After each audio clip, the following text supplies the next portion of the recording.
So tonight I'm joined by one of the most distinguished composers of his generation, I would say, Jonathan Dove, performed all over the world with great regularity, and also last night at the Proms, which I think must have been quite a fun gig when you did that.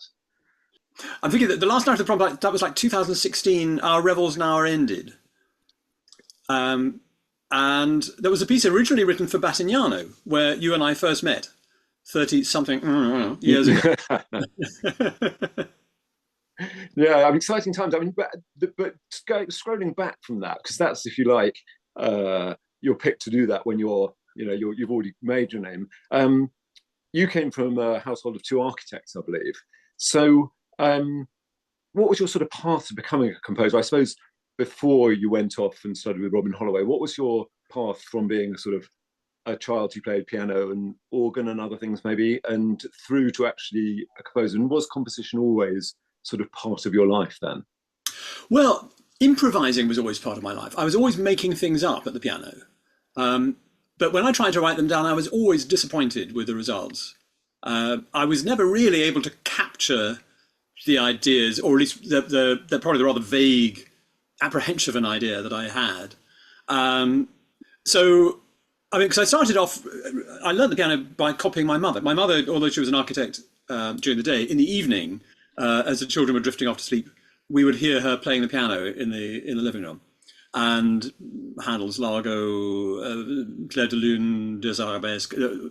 And I would then the next day try and play those pieces that I'd heard my mother playing. But I would also make things up, which was always easier. It was always easier, learning to play an existing piece and practicing is much harder, whereas you can make things up on the spur of the moment. And that's something that I did certainly all through childhood, all through my teens. I can remember that sometimes I would even have a book open on the music stand of the piano, and I would kind of play what I was reading. So I remember reading The Hobbit and playing something. I mean, I have no idea what it sounded like, but so it was always natural to be playing. And actually, something my parents both designed together a choir loft for our local church, in which I then went on to play the organ as a teenager. And similarly, although I did learn, Bach organ pieces, but it would take me a long time to master the pedal part in a 5-part fugue. Whereas on the spur of the moment, I could play something that sounded quite impressive or suitable for the end of a service, or to cover up for the bits when we're waiting for the bride to turn up. There's a lot of very useful skills developed by playing the organ in church. And I did write one or two pieces for a choir that I accompanied as a teenager. I think quite a breezy mass setting. But I mean, very little. And I would write pieces for friends, but not a lot. I mean, really, there's a very few. But by the time I got to university, I had written almost nothing. But I always just had the feeling that it was the most interesting thing to do. And I carried on, as I say, making things up. And really, by the time I left university, although I had written some pieces, I wouldn't say that any of them were quite me yet. And that really took another nearly 10 years. So I was nearly 30 by the time I finally was able to write something down that was absolutely what I wanted to hear, which is so it's a very long journey. I'm a very late starter from that point of view.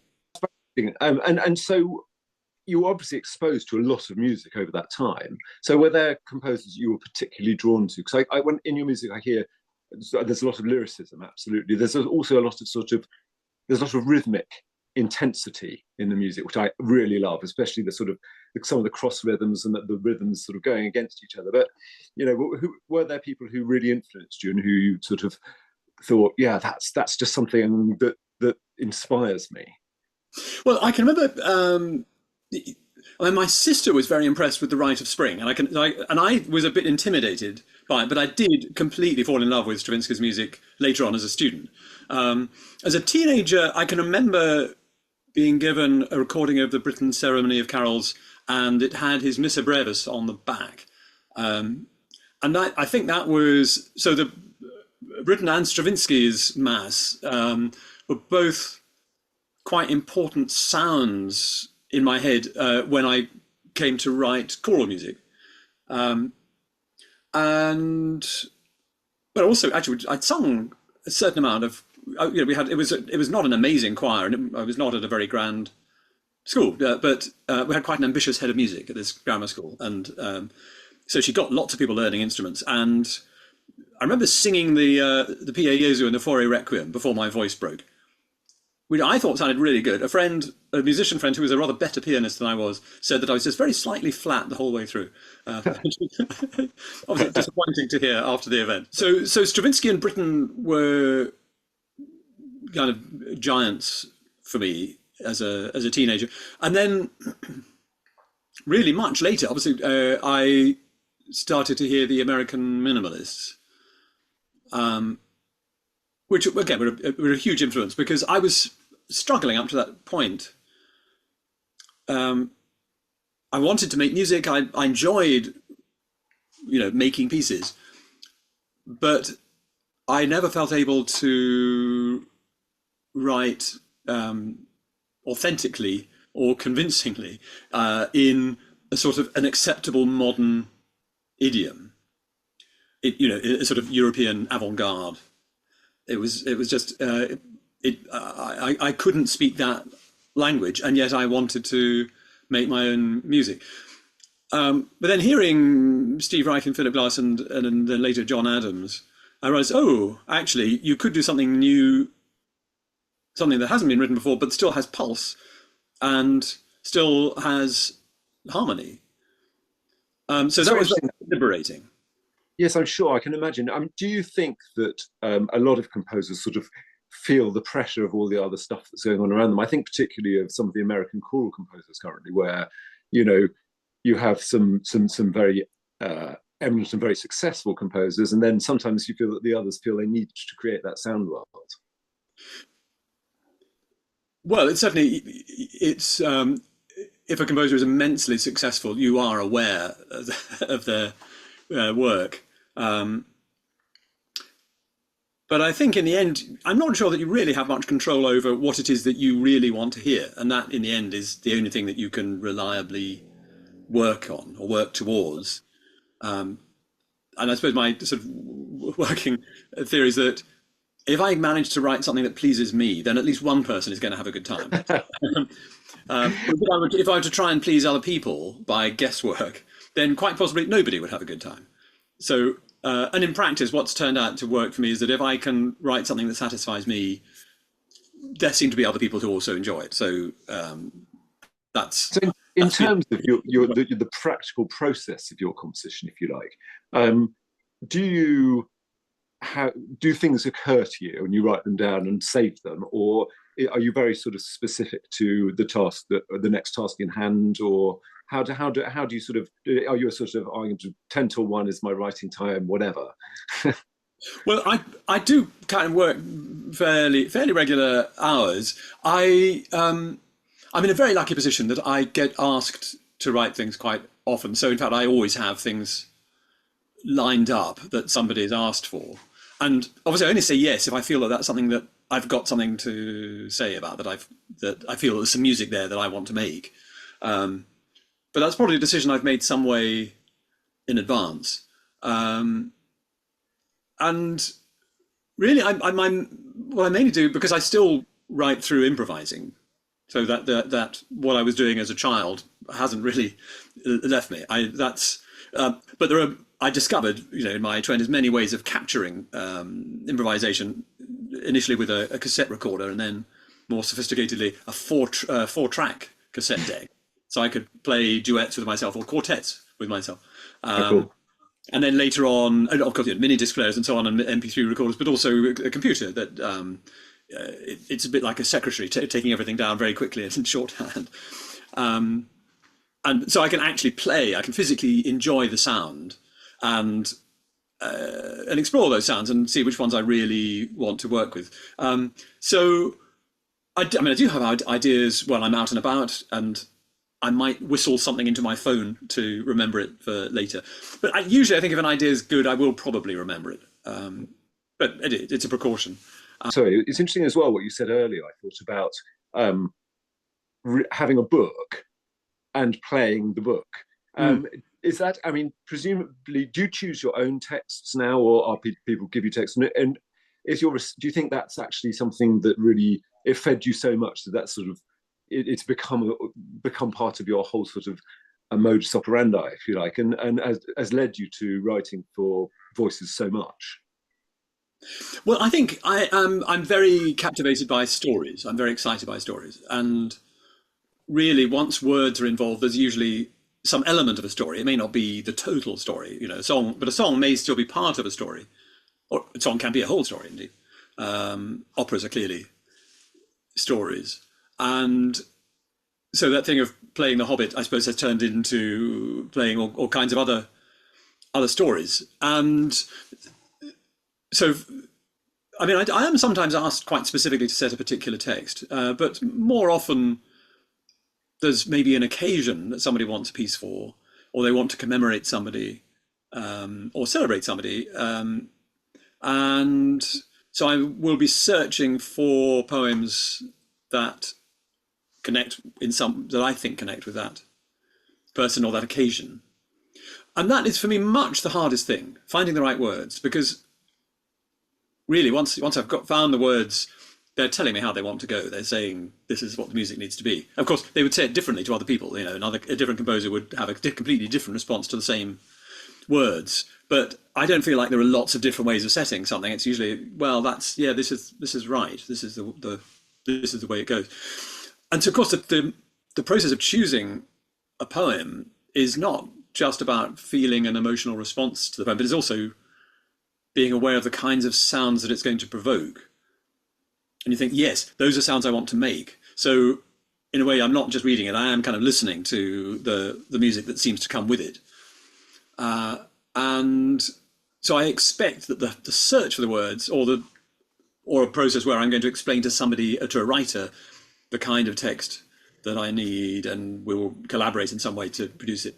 That is usually the hardest thing. Once the words are there, as I say, they kind of tell me how they want to go, and from then on, it's much more fun. Right. So obviously you're very well known as an opera composer, and I mean, is the process much the same in that you're working with a librettist, and is actually the writing of the libretto something that is also a sort of a creative thing between the two of you? It is very much a collaboration. I mean, the detail of the collaboration varies from one writer to another, and there are two writers that I particularly like to work with, but I've written with a number of people, so it works in different ways. But there's a sort of dreaming together at the beginning, and it may be that in fact I choose a particular librettist, a particular writer or lyricist, because of the story I want to tell in a particular context, and sometimes. Somebody asks, "Can you tell this story?" For example, I was asked 20 years ago. No, but yeah, more than 20 years ago. I was asked, "Could you make an opera out of the Book of Tobit?" And I hadn't read the Book of Tobit, but I went away and read the story, and I thought, well, it's fantastic. This is like a Jewish folktale, and there's not too much mention of God. But it is sort of magical. But the thing that really got my attention was that at the beginning of the story, Tobit is blinded, and at the end of the story, he gets his sight back, and you think, oh, what would that sound like? And I thought, oh, well, to find out, I'm going to have to write the piece. That's quite often the way. So there's a what would that sound like if it were a piece of music is the question that's always sort of hovering in the air. It's incredibly. It must be a very, very exciting sort of moment. Just thinking in terms of your vocal writing, of course, you've spent a lot of time with voices of all sorts of different kinds. What would you say is the difference between how you might write for an operatic voice and how you might write for choral singers? Well, I mean, what they have in common is that I would sing whatever I'm writing, whether it's for an opera singer or for a choir. But the sort of ecology of choral performance is so different. So an opera singer might spend several months learning a role and is then going to be rehearsing it for some weeks every day, and is then going to perform it several times. And I suppose it's certainly characterized. You expect there to be emotional intensity, perhaps quite extreme in an operatic role, but that won't necessarily be every character. I suppose the big thing is that they are all soloists, and a choir on the whole. I'm thinking of a mass of voices, and I suppose I also think the choir. So in a church context, the choir is sort of speaking for the congregation. They're able to sing something that the congregation can't, and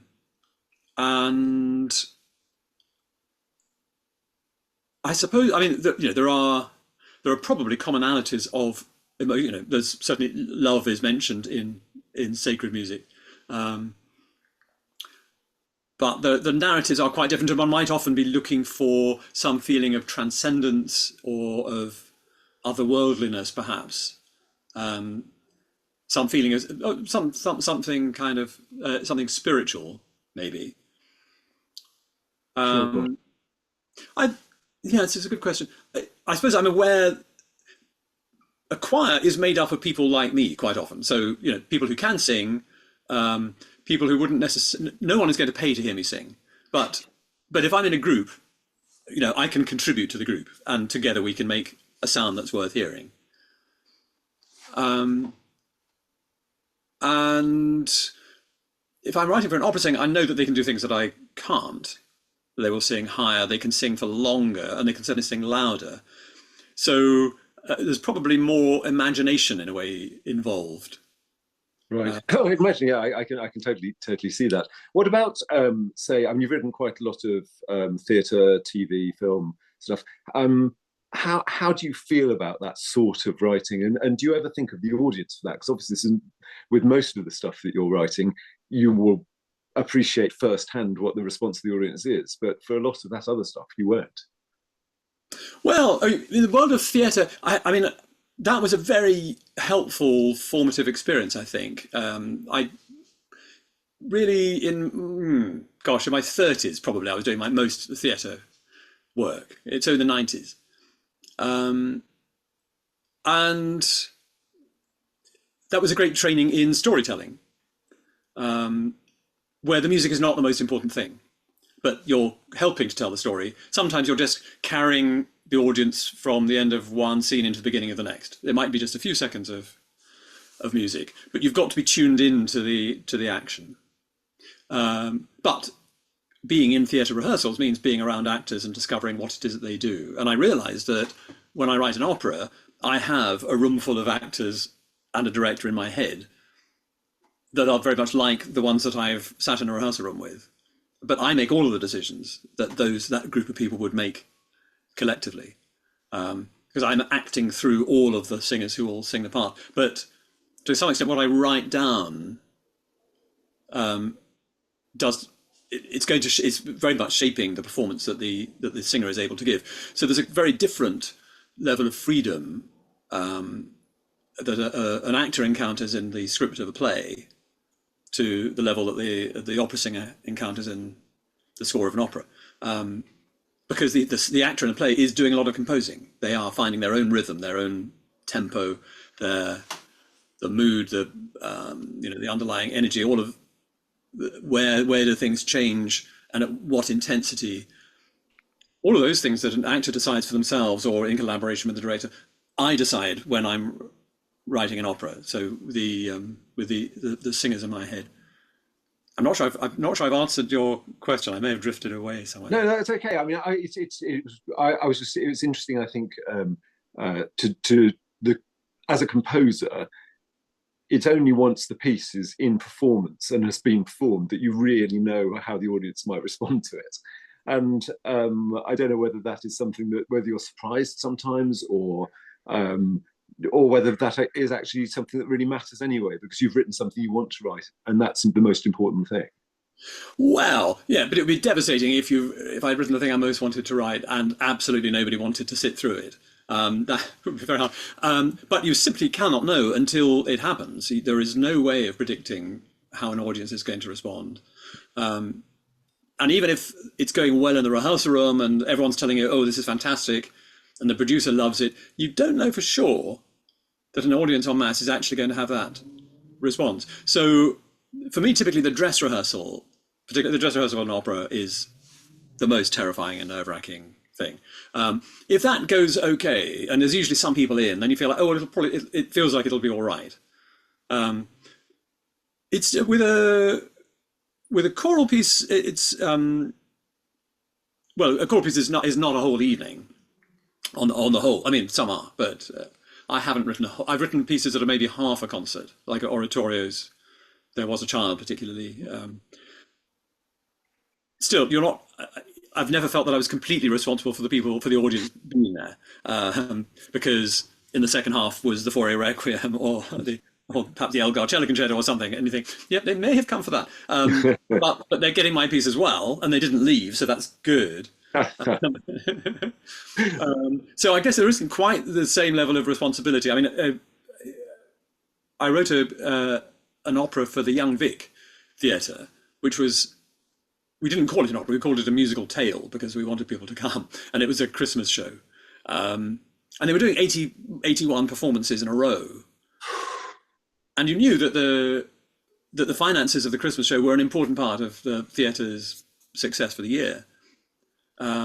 So that was unbelievably stressful until it opened and it went fine, and then I was able to sleep through the night again. So just a slightly prosaic question perhaps, but is there something you were told when you were younger that really helped you? And is there something you wish you'd been told when you were younger that would have helped you? Oh, that's a lovely question. I mean, I think one of the most useful lessons I had was my very first composition lesson. So I was certainly young. I mean, that was when I was 19, 20, perhaps. And I'd written a very earnest 20-page organ piece in a serial, doing my best to be a good serialist. That's what I thought we were supposed to be doing. And on page 2, my professor said, "I'm bored already." And I thought, actually, a lot followed from that, that if I'm not writing the most exciting thing I can think of, why not? And what would it be? And what would that sound like? And how am I going to find out? And how am I going to write it? But also, you can probably do anything you like, so long as it's not boring. That's the one thing that people won't forgive you. Bottom line, don't be boring. Yes. And how do you think your voice has changed over your? I mean, you said that you were a late starter as well, so that's still, you've still been composing for a while. But what do you think it has changed in that time? I think I've probably got a bigger range. So I don't think my music sounds incredibly different now to how it sounded 30 years ago. But every story that I've told has made some kind of demand that I wasn't expecting. That there's something I think, oh, I've got to find a new sound for this moment in this story, of this element, which I don't yet have, and quite often that ends up in discovering for myself a new scale, a new mode, if you like.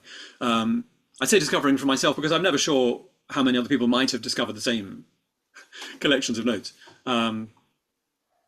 So over time, I've accumulated a repertoire of different modes that were brought to my attention, or that I discovered for a particular purpose, one particular narrative, but then become part of my repertoire. And I discovered, oh, actually, although that was originally, for example, that I hit on this particular scale writing a First World War centenary piece, and so for me it has something to do with war. But I see that also now writing this other piece, which is connected with war, but also with Syria, that there is an affinity between this scale that I'd hit on and some Assyrian modes, and so it takes on different connotations. Or a mode that I discovered for the Refugee in Flight, which is my most produced, most performed opera. I've revisited in quite different contexts. It has interesting properties, and each time I've discovered different aspects of it. So that's what I mean by having a bigger range. There are more different, I suppose, different harmonies that are available to me now that I feel comfortable in, that I feel are mine. Right. And final question before we have sadly to wrap, because I feel like I talk all evening. What do you think a composer really needs in order to be successful? Is it a truth? What would you say it is? Oh, luck.